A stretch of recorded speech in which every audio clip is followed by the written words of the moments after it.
Assalamualaikum warahmatullahi taala wabarakatuh dan selamat sejahtera. Cikgu harap semua murid-murid berada dalam keadaan sihat sejahtera pada hari ini. Okey, hari ini kita akan sambung lagi part 9 iaitu poligon asas.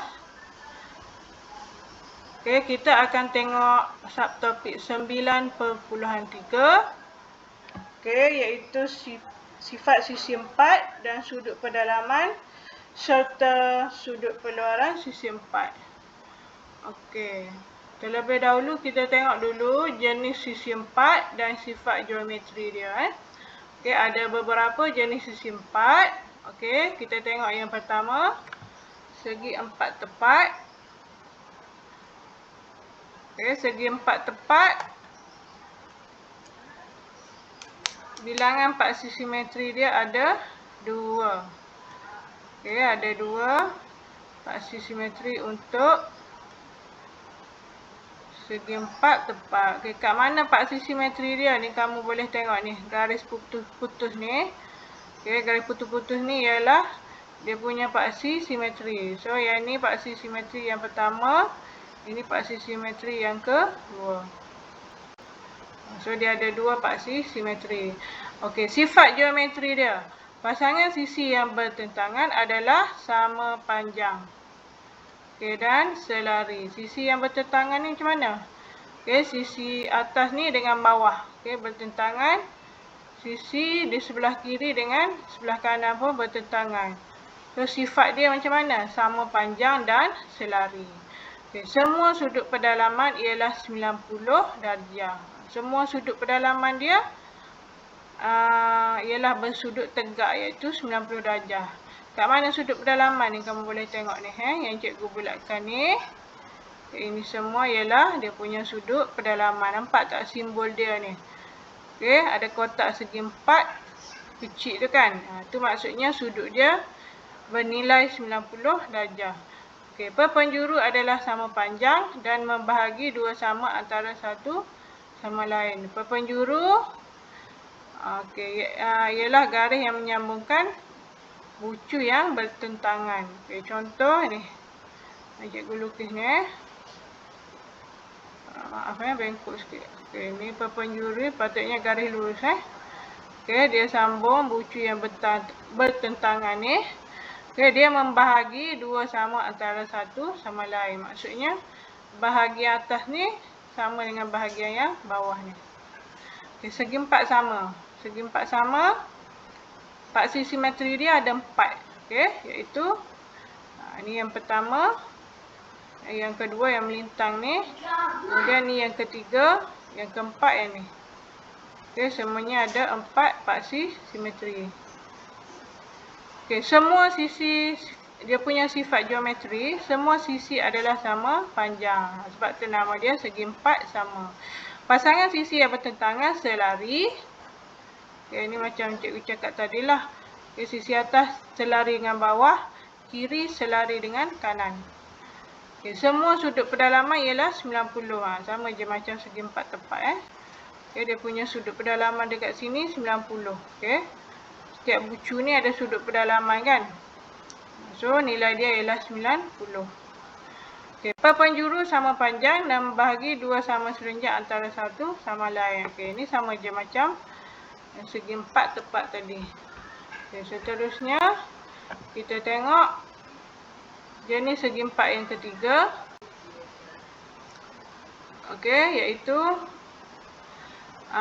segi 4 selari. Okay, segi 4 selari dia tak ada paksi simetri Okey, maksudnya dia tak ada garis yang boleh membahagikan dia kepada bahagian yang sama. Macam segi 4 tepat dengan segi 4 sama tadi ada paksi simetri. Okay, segi 4 selari tak ada paksi simetri. Okey. Kalau soalan tanya bilangan paksi simetri untuk segi 4 selari ialah kosong. Sebab dia tak ada paksi simetri. Okay, sifat geometri dia. Pasangan sisi yang bertentangan adalah sama panjang dan selari. Okay, ini lebih kurang je macam tadi. Maksudnya, atas ni selari dengan bawah. Kiri selari dengan kanan. Okay. Sudut bertentangan adalah sama. Sudut bertentangan dia sama. Okey, sudut bertentangan dia sama, maksudnya sudut yang ini sama dengan yang ni. Sudut ini sama dengan sudut ini. Okey, perpenjuru membahagi dua sama antara satu sama lain. Okey, perpenjuru dia. Okey, katalah cikgu sambung bucu ni dengan bucu ni yang bertentangan kan. Okey, maaf bengkok ni. Okey, maksudnya bahagian atas ni sama dengan bahagian bawah ni. Sebab dia membahagi dua sama antara satu sama lain. Okey, rhombus. Okey, rhombus.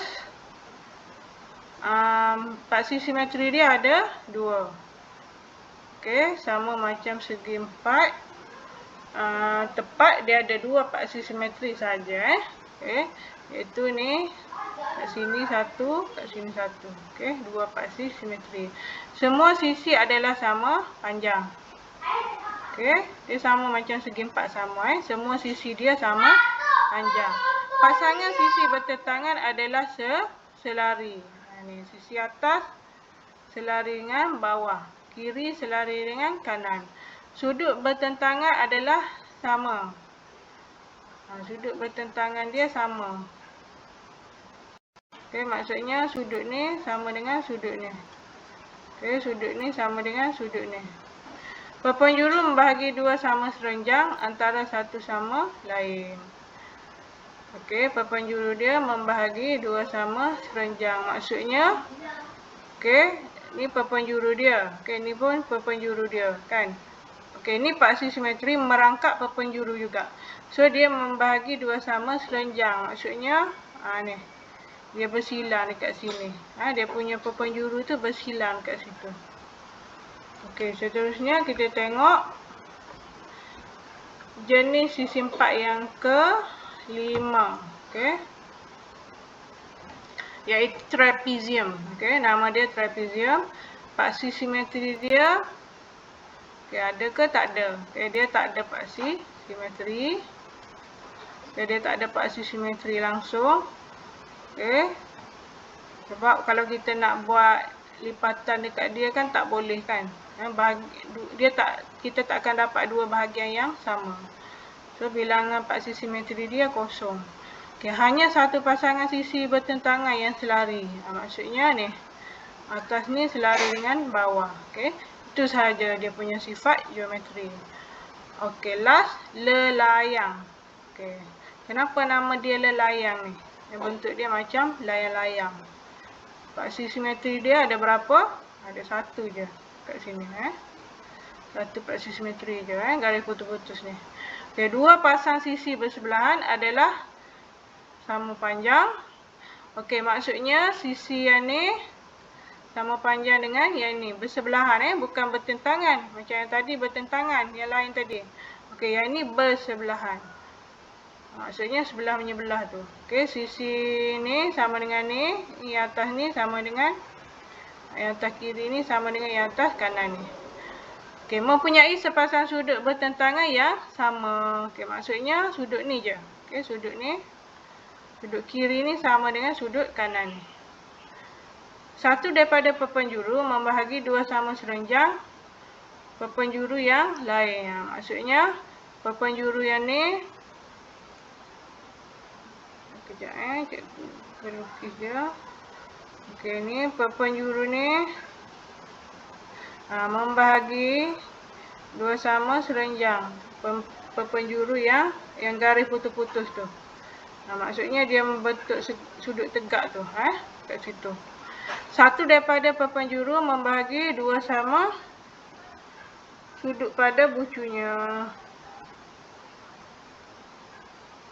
Okey, satu daripada perpenjuru membahagi dua sama sudut pada bucu dia.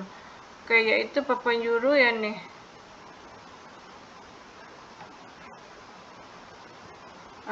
Perpenjuru yang ni Okey, perpenjuru yang ni dia bahagi dua sama sudut pada bucu dia. Okey, seterusnya kita tengok sudut pedalaman dan sudut peluaran sisi empat. Okey. Apa sifat sudut pedalaman dan sudut keluaran sisi 4 dia. Okey, bagi sebuah sisi 4, hasil tambah sudut-sudut pedalaman ialah 360 darjah. Itu kita belajar segitiga, hasil tambah sudut pedalaman 180 darjah kan. Untuk sisi 4, jumlah dia ialah 360 darjah. Ini kamu kena letak dalam kepala, kena ingat. Okey, segitiga jumlahnya 180, manakala sisi 4 360 darjah. Ni kena ingat Memang kena ingat sebab mana-mana pun kamu akan apply dua tu untuk pengiraan. Okey, iaitu yang ni lah. Okey, kalau dekat gambar rajah ni, A tambah B tambah C tambah D, jumlah dia 360 darjah, iaitu dia punya sudut pedalaman ni. Okey, A tambah B tambah C tambah D. Okey, hasil tambah sudut pedalaman dan sudut keluaran bersebelahan ialah 180 darjah. Ni sama je macam segitiga itu. Sebab apa? Sebab dia berada di atas garis lurus kan. So, hasil tambah sudut pedalaman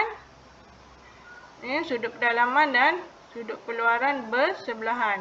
Okey, maksudnya kalau dekat gambar rajah ni C tambah E, jumlah dia 180. Itu maksud dia. Okey, yang ketiga, sudut bertentangan dalam segi 4 selari atau rhombus adalah sama. Okay, sudut bertentangan dalam segi 4 selari atau rhombus sama. Maksudnya, P ni sama dengan R. S ni sama dengan S sama dengan Q. P sama dengan R, Q sama dengan S. Sebab apa ni dia bertentangan? P bertentangan dengan R. S ni bertentangan dengan Q. So, nilai dia sama. Itu kamu kena ingat. Okey, kita pergi kepada pengiraan. Contoh untuk kita kira sudut-sudut pedalaman dan sudut keluaran dalam sisi 4. Contoh yang A.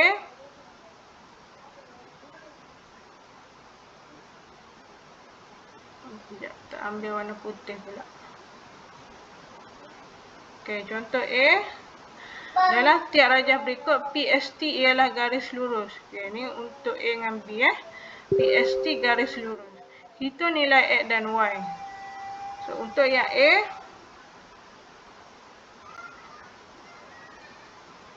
A. Terlebih dahulu kita cari nilai X dulu. Sebab apa ni? Kita ada nilai 100 sudut keluaran kan? Dia dah cakap tadi. PST garis lurus. Maksudnya 100 tambah X ni jumlah dia 180 darjah. Jadi kita nak cari nilai X. Jumlah tadi 180 darjah. Kita tolaklah dengan sudut keluaran 100 darjah. Jadi kita akan dapat nilai X ialah 80 darjah. Settle, dapat nilai X. Untuk nilai Y pula. Nilai Y ialah sudut pedalaman kan. X kita dah dapat. X kita dapat 80. 80 darjah. So nilai Y adalah salah satu sudut pedalaman. Jadi, 3 lagi sudut pedalaman kita dah tahu kan. Dia dah bagi. X pun kita dah cari. So, kita cari nilai Y dengan cara jumlah semua sudut pedalaman tu iaitu 360 darjah. Kita tolakkan dengan nilai-nilai sudut pedalaman yang lain.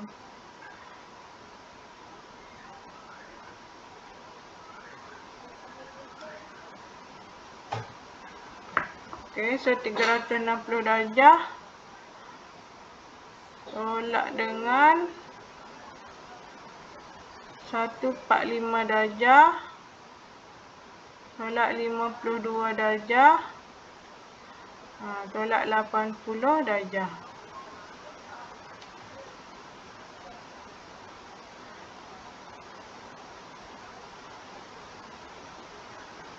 So yang ni kita akan dapat 360 tolak 145 tolak 52 tolak 80. So ni kita akan dapat 83 darjah. Okey, nilai Y. Okey, untuk yang B pula. Okey, B. Okey, untuk B ni kita tengok ni ialah segi 4 selari ni. Nampak tak? Ni segi 4 selari. Ni. Macam mana kita nak kenal dia segi 4 selari Okay, kamu tengok kalau gambar rajah dia ni, dia ada lukis anak panah macam ni. Ni ada anak panah satu kan. Okay, kemudian ni ada anak panah dua kan. Okay. Ni anak panah satu ni. Ini pun anak panah satu, maksudnya yang ni selari dengan yang ni. Okay. Yang kiri ni selari dengan yang kanan ni. Itu maksud dia. So, ini ialah segi 4 selari. Okay, bila segi 4 selari, kita tengok nilai ni 42 dah ada kan. Okay, so X bertentangan dengan dia.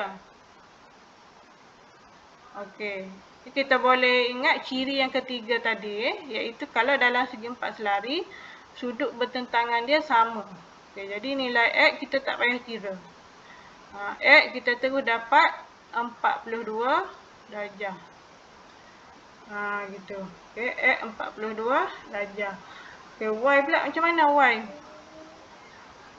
Okay, Y duduk sebelah X kan? Okay, Y sudut keluaran, dia duduk sebelah X. X ni sudut pedalaman. So, kita ingat yang tadilah. PST ni garis lurus, jadi jumlah dia X dengan Y ni 180 darjah. Jadi, kita nak cari nilai Y 180 darjah, kita tolaklah dengan nilai X. Tolak 42 darjah. Okay, jadi kita dapat nilai Y 138 darjah. Senang kan? Okay. Yang penting kita kena ingat ciri-ciri dia tadi. Sifat-sifat dia tadi. Kalau kita tak ingat, memang tak boleh nak kira. Kena ingat. Macam mana cara kita nak ingat? Kena selalu buat latihan. Itu je cara. Okay, cara mudah untuk ingat ciri-ciri tadi. Kena selalu buat latihan. Bila kita selalu buat latihan, kita akan selalu rujuk kan.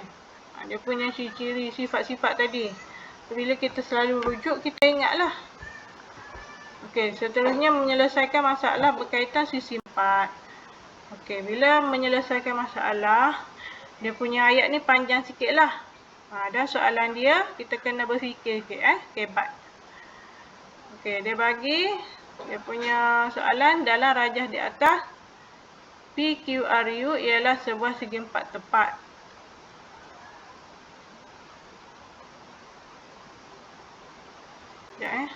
Okey, PQRU segi 4 tepat. Ni, dah bagi ni. Okey, dan RSTU ialah sebuah rhombus. Ni, RSTU. Ni walaupun dia tak buat anak panah tu, tapi dia ada bagi tahu kan, RSTU rhombus. So, kita tahulah dia selari. Atas selari dengan bawah, kiri selari dengan kanan. SUV ialah garis lurus. Ni SUV garis lurus. Kita nilai X dengan Y. Okey, kita kira nilai X dulu. Kenapa nak kira nilai X? Sebab, kenapa nak kira nilai X dulu? Sebab kat sini, kita dah tahu nilai dia kan? Ni.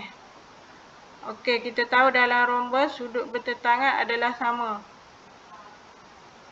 So, nilai sudut ni, yang cikgu tunjuk tu, kita dah tahu sudut tu ialah 62 darjah.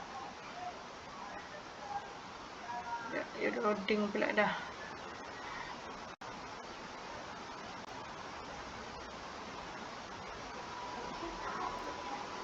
Okey, sudut ni kita tahu ni, nilai dia 62 darjah.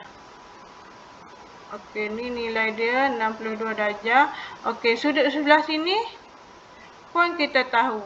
Kenapa? Sebab dia bagi tahu ini ialah segi 4 tepat. Bila segi 4 tepat, setiap sudut pedalaman dia ni bersudut tegak. So, kita tahu ni sudut dia 90 darjah.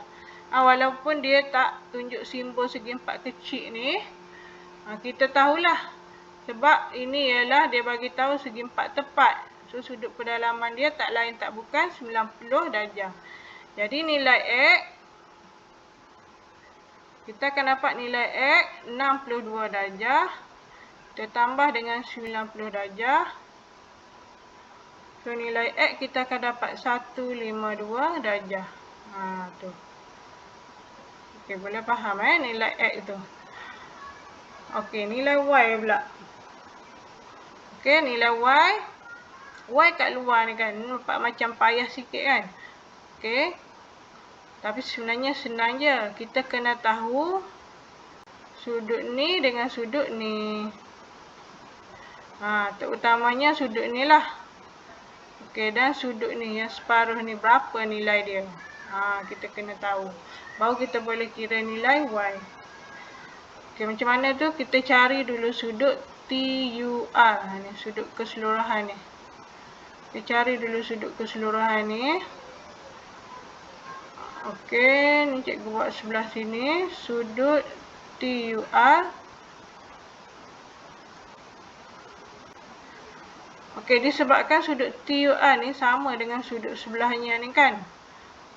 Okey, jadi jumlah semua ni 360 darjah. Kita tolak dengan 62 darjah. Tolak 62 darjah. Okey, kita kena bahagi dengan 2. Okey, jumlah semua 360 darjah kan. Okey, kita tolak sudut yang dah ada ni 62, ni 62. Okey, so tinggal lagi 2 sudut ni kan. Okey, 2 sudut ni sama. So sebab tu kita kena bahagi dengan 2 sebab kita cuma nak dapatkan sudut bawah ni iaitu TUR. Jadi bila kita kira, okey, dah tolak dan bahagi, kita akan dapat 118 darjah. Okey, keseluruhan ni. Okey, tetapi sekarang ni kita nak cari nilai Y. So kita nak tahu sudut kat sini je dulu. Kita tahu sudut sini, so kita boleh cari nilai Y. Jadi sudut tu ialah sudut, kita labelkan sudut SUT. Ni S, ni S kan? UT. So sudut SUT 118 darjah kita bahagi dengan 2. Gitu. So kita akan dapat 59 darjah. Kenapa bahagi 2? Sebab ni rhombus. Okey, bila rhombus, dia punya sisi ni semua sama panjang kan. Jadi sudut sebelah sini samalah dengan sini. Sebab tu kita bahagi 2. So dapat 59 darjah. Jadi nilai Y. Okey, ni cikgu gariskan kat sini nak pisahkan. Jadi nilai Y kan duduk sebelah dia tu kan. Okey, di atas garis lurus SUV kan. So kita boleh guna sudut di atas garis lurus ataupun sudut bersebelahan. 180 darjah jumlah dia. Okay, kita tolak sudut bersebelahan yang kita dah kira. Yang berdalaman tadi iaitu 59 darjah. Jadi kita akan dapat nilai Y 121 darjah. Okey, itu dia. Okey, seterusnya kita tengok menyelesaikan masalah yang melibatkan gabungan segitiga dan sisi 4. Ini pun menyelesaikan masalah. So, kita kena fikir sikitlah untuk selesaikan soalan ni. Okey, baca soalan dulu Apa-apa baca soalan dulu. Dalam rajah di sebelah, QRTU ialah sebuah segi 4 selari. Ni dia bagi tahu ni segi 4 selari. Maksudnya atas ni selari dengan bawah, kiri selari dengan kanan. Selari dengan kanan. Dan PQRS ialah garis lurus. Bawah ni garis lurus. Cari nilai X dan Y. Bila kamu baca soalan, dia bagi tahu garis lurus. Okey, maksudnya kamu akan guna 180. Okey, tolak apa? Ni maksudnya kamu akan guna ni jumlah ni. Jumlah sudut 180 darjah ni kamu akan guna dalam soalan ni. Itu kamu kena terus-terus letak dalam kepala baru kamu boleh selesaikan. So, sekarang ni kita tengok yang dia bagi nilai sudut cumalah yang ni, 112 darjah dengan 36 darjah. Okay, sekarang kita selesaikan nilai X dulu. Okay, ni segi 4 selari kan. Okay, bila segi 4 selari, okay, ni 36 ni dia akan sama dengan sudut dekat sini. Sudut sini ialah 36 juga. Kenapa sama? Okay, sebab ni kita tengok ni ialah sudut selang-seli sudut ni ialah sudut selang-seli. Sudut sini dengan sini ialah selang-seli. Okay, bila sudut selang-seli, nilai dia sama. Okey, nilai dia sama. Okay, sekarang kita boleh dapatlah nilai X sebabnya okey, ni tadi dia dah bagi tahu ni garis lurus. Di sini 112, ni 36. So kita boleh dapat nilai X. Jadi nilai X ialah jumlah sudut dia 180. Kita tolak 112, tolak 36 darjah. Jadi kita akan dapat nilai X 32 darjah. Gitu. Okey. Tak todak donat. Donat tak todak. Okey. So, kita cari pula nilai Y. Okay, nilai Y. Kita tengok sudut sini 112 darjah. Okey. So, kita boleh kaitkan dengan sudut ni. Yang mana ni sudut sepadan dengan sudut 112. So, nilai dia sama. 112 darjah di sini. Okey, jadi kita boleh carilah nilai di sini. Okey, sudut ni sudut yang kita nak cari ni kita labelkan dia. Kita labelkan dia sudut TRS. TRS. Okey, sudut TRS 180 darjah. Kita tolak dengan 112 darjah. So, sudut TRS ialah 68 darjah. Okey, bila kita dah tahu sudut TRS, maksudnya sudut dekat sini sama.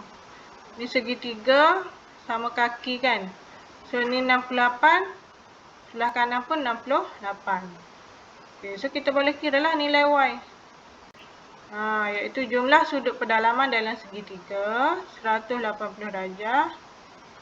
Kita tolaklah lagi dua sudut tu, iaitu 68 darjah tolak 68 darjah. Okey, jadi kita akan dapat 44 darjah. Okey, habis untuk penyelesaian masalah. So, kita imbas baliklah. Okey, kita buat rumusan sikit. Okay, berkaitan bab 9. Itu apa yang kita dah belajar mengenai poligon. So, poligon ni kamu kena ingat nama dia berdasarkan dia punya bilangan sisi. Kalau segitiga, okey, maaf, kalau 3 sisi nama dia segitiga, 4 sisi, sisi 4. Okey, 5 sisi pentagon, 6 heksagon, 7 heptagon, 8 oktagon. Okey, 9 ni dia tak ada gambar kat sini, cikgu tak letak. So, 9 nonagon, 10 dekagon. Okay, so, kurang-kurangnya kamu kena ingat. Okey, untuk 10 jenis poligon tu. Okey.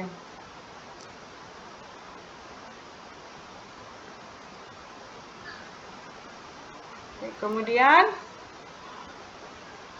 okey, dalam poligon tadi, okey, dalam banyak poligon tadi kita fokus kepada dua kan, segitiga dengan sisi 4. So, untuk segitiga kita kena ingat sudut pedalaman segitiga. Okey, ni memang kena ingat memang nak kena ingat. Kalau tak ingat memang kamu tak boleh jawab apa-apa soalan. Okay, sudut pedalaman segitiga kena ingat, kena letak dalam kepala, jumlah dia 180 darjah. Okey, ni kena ingat. So, jenis-jenis segitiga ada banyak jenis. Okey.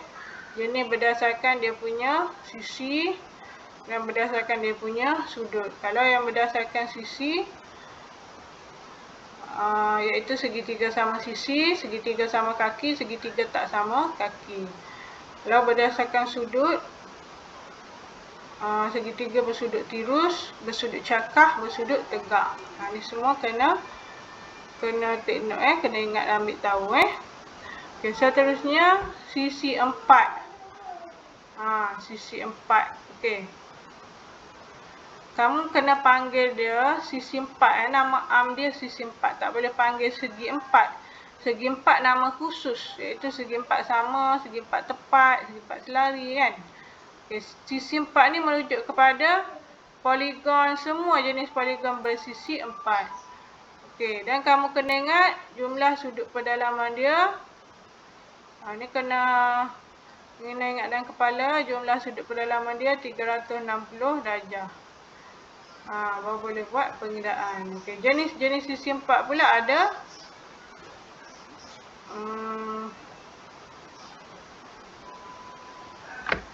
Okey, jenis sisi 4 sepatutnya ada 6 tapi gambar rajah ni dia buat 5 je kan. Tak apa Segi 4 sama, segi 4 tepat, segi 4 selari, rhombus, trapezium dan satu lagi ialah lelayang. Ni kamu kena tengok balik lah. Okey, itu sahaja untuk hari ini. Okey, cikgu akan bagi kuis dan latihan serta link kehadiran. Kalau kamu jawab latihan dan isi kehadiran, kamu jawab kuis dan isi kehadiran dan markah kuis lah dalam link yang cikgu bagi. Sekian, terima kasih. Assalamualaikum warahmatullahi wabarakatuh dan selamat sejahtera.